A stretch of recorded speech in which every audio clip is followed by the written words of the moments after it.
लालपुर नाम के एक गांव में राजेश नाम का एक बहुत ही गरीब लेकिन ईमानदार किसान रहता था। उसके परिवार में उसकी पत्नी सीता थी। एक दिन वह शाम को थका हारा बैठा हुआ था कि तभी उसकी पत्नी उससे कहने लगी, थोड़ा आराम कर लीजिए ना आप, काम तो जिंदगी भर चलता ही रहेगा। देखो तो आपने अपनी क्या हालत बना ली है। राजेश बोला, तुम सही कहती हो भाग्यवान, लेकिन फसल का समय है, अगर ज्यादा ध्यान नहीं दूंगा तो बहुत नुकसान हो जाएगा। सीता ने कहा, हाँ, लेकिन अपनी सेहत का ध्यान भी तो तुम्हें रखना पड़ेगा। मेरे तो इस दुनिया में सिर्फ तुम ही हो, अगर तुम्हें कुछ हो गया तो मैं कहां जाऊंगी। अरे तुम चिंता मत करो, मैं बिल्कुल ठीक हूं, बस मुझे खाना खिला दो, उसके बाद मैं खेतों में लौट जाऊंगा। और उसके बाद राजेश की पत्नी ने उसे खाना खिलाया और खाना खाने के बाद राजेश अपने खेतों में पहुंच गया और वहां पर जाकर वो खुदाई कर ही रहा था कि तभी उसका फावड़ा किसी ठोस चीज से टकराया। राजेश बोला, अरे यह क्या, लगता है कोई भारी चीज है, मिट्टी हटाकर देखता हूं। राजेश मिट्टी हटाने लगा तो थोड़ी ही देर में एक पुराना सा संदूक बाहर निकल कर आया। अरे यह तो कोई संदूक है, इसमें क्या होगा, खोल कर देखता हूं। जैसे ही राजेश ने वह संदूक खोला, उसके अंदर सोने और चांदी के सिक्के चमक रहे थे। उन्हें देखकर राजेश की आंखें चुंधिया गई। वह बोला, अरे इतना सारा सोना चांदी। वह कुछ देर तक सोचता रहा और फिर संदूक उठाकर वह अपने घर की तरफ चल दिया। जब वह बक्सा उसकी पत्नी ने देखा तो बोली, अजी यह क्या ले आए आप, यह तो बहुत ही भारी लगता है। राजेश ने कहा, यह तो मुझे खेतों में मिला है, जरा खोल कर तो देखो इसमें क्या है। सीता वह संदूक खोलती है तो संदूक के अंदर खजाने को देखकर वह हैरान रह गई। उसने इतना सारा खजाना कभी नहीं देखा था। वो बोली, है भगवान, इतना सारा धन यह कहां से आया। अरे भाग्यवान, मैं खेतों में खुदाई कर रहा था तो यह जमीन के नीचे मुझे दबा हुआ मिला है। पत्नी बोली, अब इसका क्या करेंगे, हम इसे रख लेते हैं, अगर हम इसे रख लें तो हमारे सारे दुख दूर हो जाएंगे। राजू ने कहा, नहीं सीता, यह हमारा नहीं है, हो सकता है कि यह किसी का गुम हुआ खजाना हो और इस तरह से इसे अपने पास रखना चोरी होगी। सीता ने कहा, लेकिन अगर यह किसी का होगा तो उसे कैसे पता चलेगा। राजेश ने कहा, भाग्यवान, हम इसे नहीं रख सकते, यह खजाना इसके असली मालिक तक पहुंचना चाहिए। सीता ने कहा, तुम्हारी ईमानदारी कभी नहीं बदलेगी, ठीक है, जैसा तुम चाहते हो वैसा करो। सीता, ईमानदारी से बड़ा कोई खजाना नहीं है। हाँ, अगर इसका असली मालिक ना मिले तो हम देखेंगे कि क्या करना है। सीता बोली, अच्छा, तुम्हें जो ठीक लगता है वह करो, मैं तो बस इतना ही चाहती हूं कि हमारे घर में सुख शांति हमेशा बनी रहे। राजेश ने कहा, हाँ भाग्यवान, मेरा भी यही सपना है, भरोसा रखो सब कुछ ठीक होगा। तब सीता कुछ सोचते हुए बोली, लेकिन यह बक्सा तो बहुत ही पुराना है, ना जाने कितने सालों से यह जमीन में दबा पड़ा था, अब यह भला किसका होगा, इतने सालों बाद इसे कौन लेने के लिए आएगा। राजू ने कहा, सीता, जो भी हो, इस बक्से को हम नहीं रख सकते, यह गलत होगा। मैं कल सुबह जाकर इसे गांव के मुखिया जी को सौंप दूंगा, वह इसे राजा को दे देंगे। सीता ने हैरान होते हुए पूछा, अच्छा, लेकिन क्या मुखिया जी को देना सही रहेगा? राजू ने कहा, हाँ, वो इस गांव के सबसे समझदार आदमी हैं। वह इस खजाने के असली मालिक को ढूंढकर इसे लौटा देंगे। आप तो हमेशा से ऐसे ही सीधे सच्चे और ईमानदार हैं। जैसा आपको ठीक लगे आप वैसा ही कीजिए। और फिर इसके बाद वह दोनों खाना खाकर सो गए। अगले दिन सुबह होते ही गोपाल वह बक्सा लेकर मुखिया जी के पास पहुंच गया। मुखिया अपने घर पर आराम से बैठा हुआ था। राजू बोला, प्रणाम मुखिया जी, मैं आपसे एक जरूरी बात करने के लिए आया हूं। अरे राजेश, सुबह सुबह कैसे आना हुआ? सब ठीक तो है ना? राजेश बोला, जी मुखिया जी, सब ठीक है। मैं तो इसलिए आया हूं कि कल खेत में खुदाई करते समय मुझे यह संदूक मिल गया था। खोल कर देखा तो इसके अंदर सोने चांदी के सिक्के भरे हैं। मैं इसे अपने पास नहीं रख सकता, इसलिए मैं आपको सौंपने के लिए आया हूं, ताकि आप असली मालिक को ढूंढकर इसे लौटा सके या फिर इसे महाराज तक पहुंचा दे। मुखिया ने जब वह खजाना देखा तो हैरान रह गया। कहने लगा, अरे इतना सारा खजाना यह किसका हो सकता है भला?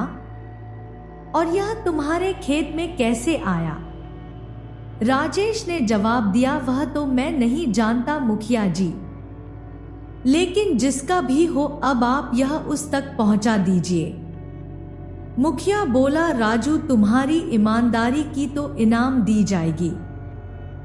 आज के समय में भला कौन इतना ईमानदार होता है? राजू मुस्कुराते हुए कहने लगा, अरे मुखिया जी, ईमानदारी ही सबसे बड़ा धन है। जो सही है मैंने तो बस वही किया। मुखिया रंजीत ने कहा, ठीक है राजेश, मैं इसे संभाल कर रख लूंगा और पूरे गांव में खबर करवा दूंगा। अगर इसका कोई असली मालिक हुआ तो उसे सौंप दूंगा। राजू ने कहा, धन्यवाद मुखिया जी, अब मैं चलता हूं। इतना कहकर राजेश वहां से चला गया। लेकिन इतना सारा खजाना देखकर मुखिया रंजीत के मन में अब लालच आ चुका था। वह सोचने लगा, इतना सारा खजाना अगर मैं इसे राजा को सौंप दूंगा तो मुझे क्या मिलेगा? सिर्फ मेरा नाम ही होगा। लेकिन अगर मैं इसे अपने पास रख लूं तो मेरी सारी परेशानियां खत्म हो जाएंगी। इसे भला राजा को देने की क्या जरूरत है? राजा के पास तो पहले से ही इतना खजाना भरा पड़ा है और किसी को क्या पता चलेगा कि राजेश को खजाना मिला था और उसने वह मुझे दे दिया। इसे तो मैं ही रख लेता हूं और अपने घर में इसे छिपा दूंगा, किसी को कुछ नहीं पता चलेगा। और फिर शाम को मुखिया रंजीत की पत्नी उस खजाने के बारे में पूछने लगी, अरे यह संदूक कहां से आया जी? इसमें तो इतना सारा सोना चांदी भरा है। मुखिया रंजीत बोला, अरे वह हमारे गांव का राजू है ना, उसको अपने खेत में यह मिला था। वो इसे राजा तक पहुंचाने को कह रहा था, लेकिन मैंने तो सोच लिया है कि यह खजाना हम अपने पास ही रख लेंगे। उसकी पत्नी बोली, लेकिन यह तो चोरी हुई ना। अगर किसी को पता चल गया तो हमारी पूरी इज्जत मिट्टी में मिल जाएगी। मुखिया ने लापरवाही से कहा, अरे किसी को कुछ नहीं पता चलेगा। वह राजेश तो बहुत ही भोला भाला और सीधा आदमी है, वह कभी किसी से कुछ नहीं कहेगा। पत्नी ने कहा, वह तो ठीक है, लेकिन अगर राजा को पता चल गया तो हमारी खैर नहीं। मुखिया बोला, अरे राजा तक बात पहुंचेगी ही नहीं, तुम चिंता मत करो, यह खजाना अब हमारा है, किसी को कुछ नहीं पता चलेगा। और फिर मुखिया ने लालच में आकर अपनी ईमानदारी को छोड़ दिया और वह खजाना अपने पास ही रख लिया। इधर राजेश को तो इस बात का अंदाजा भी नहीं था। उसे तो मुखिया रंजीत पर पूरा विश्वास था। जब रंजीत घर पहुंचा तो उसकी पत्नी पूछने लगी, क्यों जी, वो खजाना मुखिया जी को दे आए, उन्होंने क्या कहा? राजेश ने जवाब दिया, अरे वह क्या कहते, मैंने उन्हें साफ साफ कह दिया कि खजाने के असली मालिक को ढूंढकर उसे दे दे या फिर इसे राजा के खजाने में जमा करवा दे। उसकी पत्नी कहने लगी, कहीं ऐसा तो नहीं कि मुखिया जी उस खजाने को अपने पास ही रख लें और राजा तक पहुंचाए ही नहीं। सीता मुखिया जी एक बहुत ही नेक इंसान है, वह ऐसा नहीं करेंगे, वह जरूर खजाने के असली मालिक को ढूंढकर उस तक पहुंचा देंगे। पत्नी बोली, लेकिन फिर भी खजाने का लालच बहुत बुरा होता है, मुझे तो डर लगता है कि कहीं हम पर कोई चोरी का इल्जाम ना लगा दे। राजू उसे समझाते हुए कहने लगा, अरे इसमें डरने की क्या बात है, वैसे भी हमने कोई चोरी नहीं की, हमने तो वही किया जो सही था, अब बाकी जो भी होगा वह भगवान देखेंगे। दूसरी तरफ मुखिया का लालच अब उसे गलत रास्ते पर ले जा चुका था। दोपहर का समय था, गांव में हलचल बहुत ही कम थी। गांव के चबूतरे पर कुछ लोग बैठे हुए थे, सोनू और मोनू में बातें कर रहे थे। अरे तुमने सुना राजेश के खेतों में खजाना मिला था? हाँ, मैंने भी सुना है, लेकिन वो राजेश ही है जो बिना किसी लालच के वो खजाना मुखिया को सौंप आया। आजकल के समय में भला कौन इतना ईमानदार होता है? सच कहते हो भाई, कोई और होता तो चुपचाप वो खजाना अपने घर में छिपा लेता, लेकिन राजेश की ईमानदारी तो आज मिसाल बन जाएगी। अगर मुझे वह खजाना मिला होता तो मैं अपनी पूरी जिंदगी ऐश से गुजारता, लेकिन एक बात मेरी समझ में नहीं आई। मुखिया जी को खजाना मिले हुए 1 महीना हो गया, लेकिन भाई एक बात मेरी समझ में नहीं आई। 1 महीना हो गया, लेकिन आज तक मुखिया जी ने उसके असली मालिक के बारे में किसी को नहीं बताया। अगर कोई उसका असली मालिक होता तो सामने आता और हमें उसकी कुछ ना कुछ खबर तो जरूर मिलती। मुखिया रंजीत को वह खजाना राजा को सौंप देना चाहिए था। अरे उस बेचारे राजेश को क्या पता कि मुखिया जी ने वह खजाना अपने पास रख लिया है। उसने तो अपनी तरफ से सही किया था, लेकिन अब देखो ना, जब से खजाना मिला है मुखिया जी का घर कितना चमकने लगा है। सच कहते हो भाई, पहले तो इनके घर में टूटी फूटी चारपाई थी और अब तो नया पलंग आ गया है, और वह बैलगाड़ी भी तो उन्होंने खरीद ली है। हाँ भाई, सुना तो मैंने भी है कि उनकी पत्नी अब हमेशा नए नए गहने पहनती है। अचानक यह सब कैसे हो गया? मुझे तो पक्का यकीन है कि मुखिया जी ने वह खजाना राजा को दिया ही नहीं, वरना उनके पास इतना पैसा कहां से आता। हाँ भाई, तुम्हारी बात में दम तो है।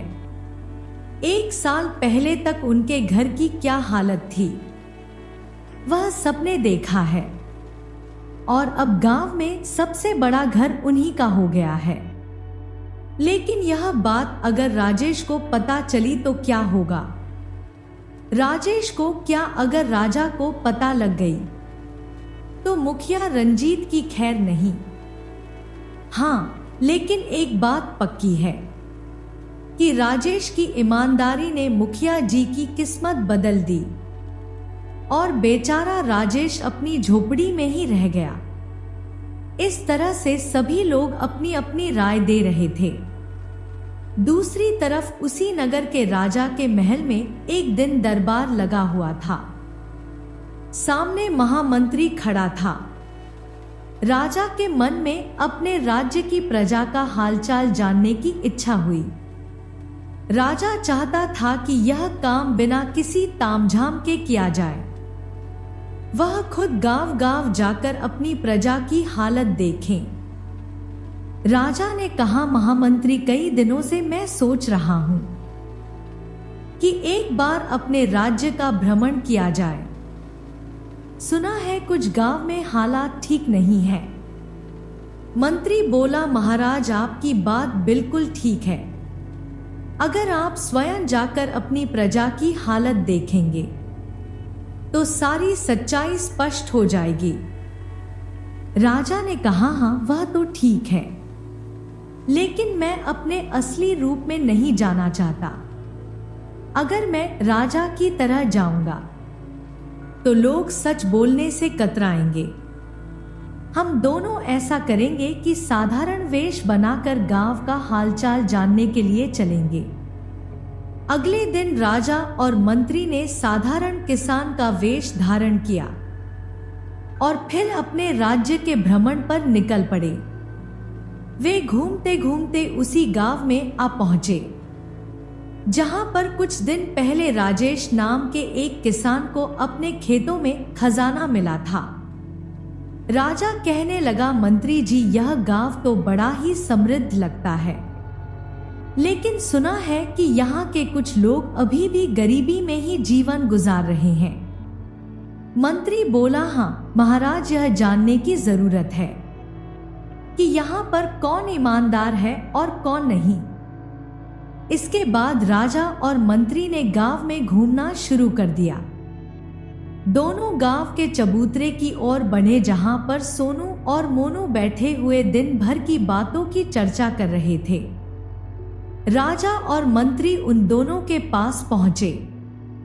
राजा बोला, भाई, इस गांव में सब कुछ तो अच्छा लगता है, लेकिन एक बात मेरी समझ में नहीं आई कि यहाँ के मुखिया जी इतने अमीर कैसे हो गए।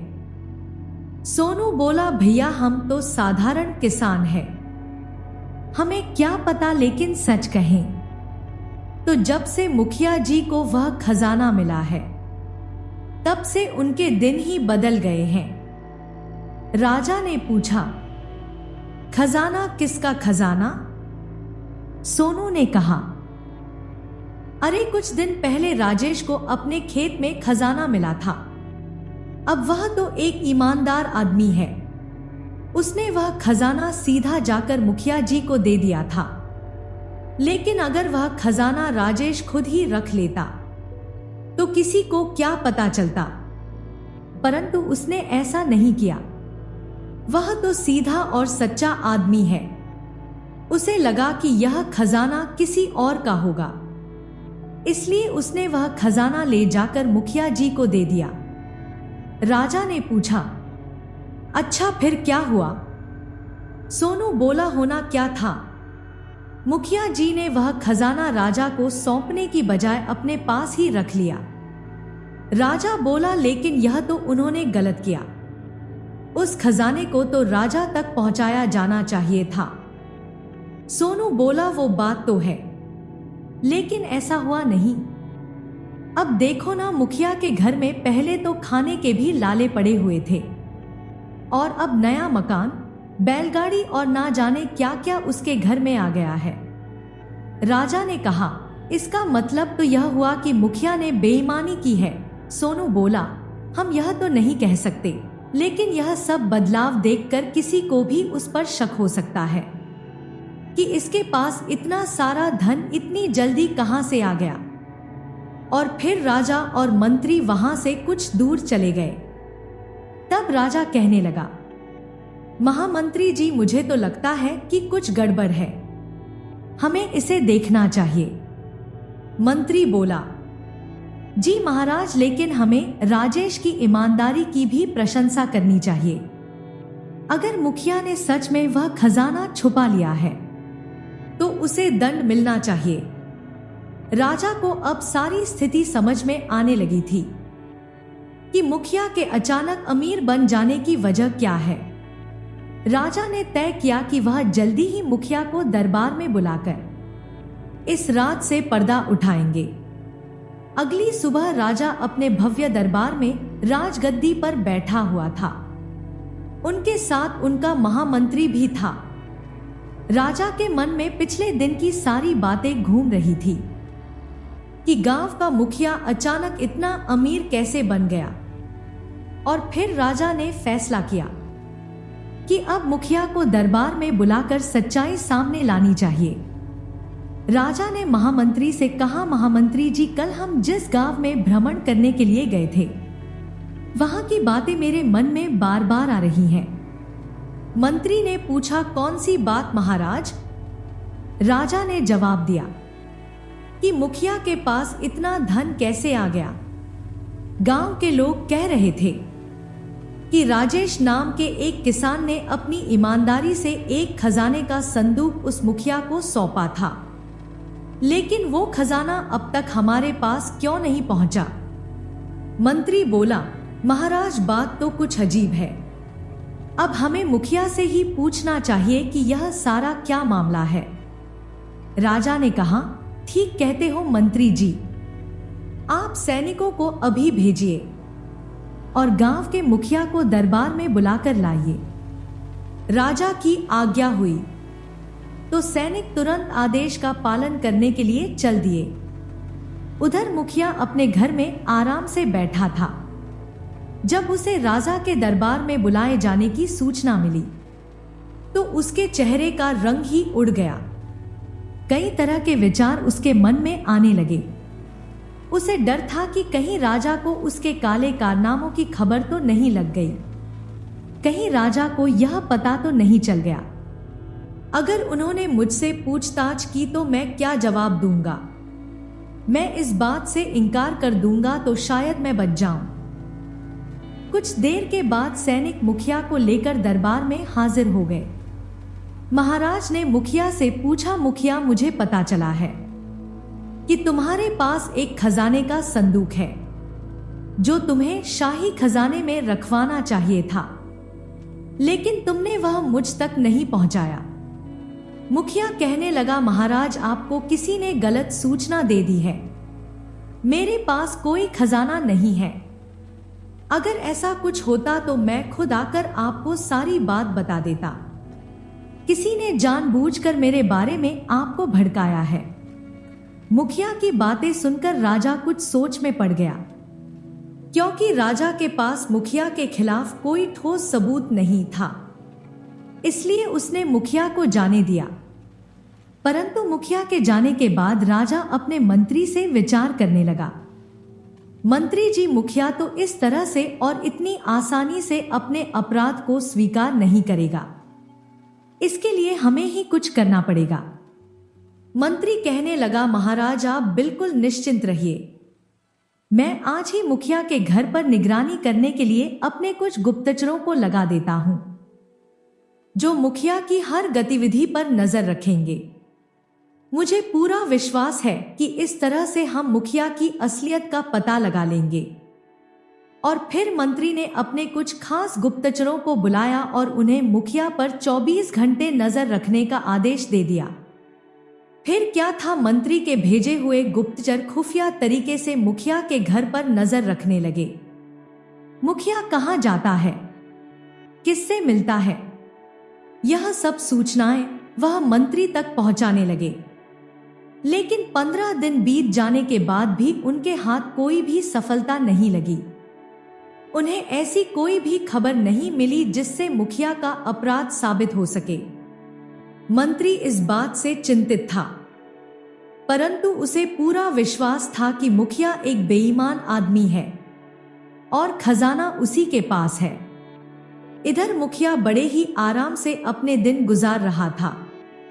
कि तभी एक दिन गांव में राजा का भेजा हुआ एक सैनिक आया और घोषणा करने लगा कि सभी गांव वालों को यह सूचित किया जाता है कि आजकल नगर में चोर और लुटेरों का एक गिरोह आया हुआ है, जो नगर में चोरी और लूटपाट की घटनाओं को अंजाम दे रहा है। इसलिए सभी गांव वालों को सावधान रहने की हिदायत दी जाती है। अगर आपको कोई ऐसा संदिग्ध व्यक्ति दिखे तो उसकी सूचना नगर के कोतवाल को दी जाए। आप सभी के सहयोग से उन लुटेरों के गिरोह को पकड़ा जाएगा। गांव के लोग यह सूचना सुनकर कुछ घबरा गए थे।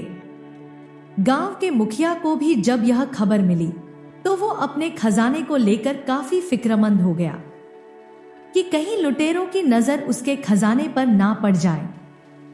एक दिन मुखिया जब सुबह सोकर उठा तो उसे अपने घर के आंगन में एक कागज का टुकड़ा गिरा हुआ मिला, जो एक पत्थर में लपेटकर वहां पर फेंका गया था। मुखिया ने जब वह पत्थर उठाया, असल में वह एक चिट्ठी थी।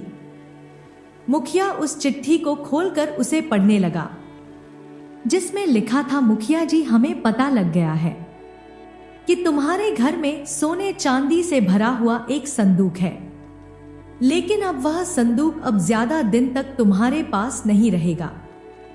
बहुत ही जल्दी हम तुम्हें मारकर वह संदूक उठाकर ले जाएंगे। हाँ, अगर तुम अपनी जान की सलामती चाहते हो तो वह खजाने से भरा हुआ संदूक चुपचाप हमारे हवाले कर दो। इस काम के लिए तुम्हें सिर्फ 1 हफ्ते का समय मिलेगा। 1 हफ्ते के अंदर तुम वह संदूक गांव के बाहर बने हुए पुराने मंदिर के पीछे रात के समय चुपचाप झाड़ियों में रह जाना, तो तुम्हारी जान बच सकती है। वरना अगर हम खुद संदूक को लेने के लिए तुम्हारे घर आएंगे तो संदूक तो जाएगा ही, साथ में तुम्हारी जान भी जाएगी। लुटेरों का सरदार हरिया सिंह।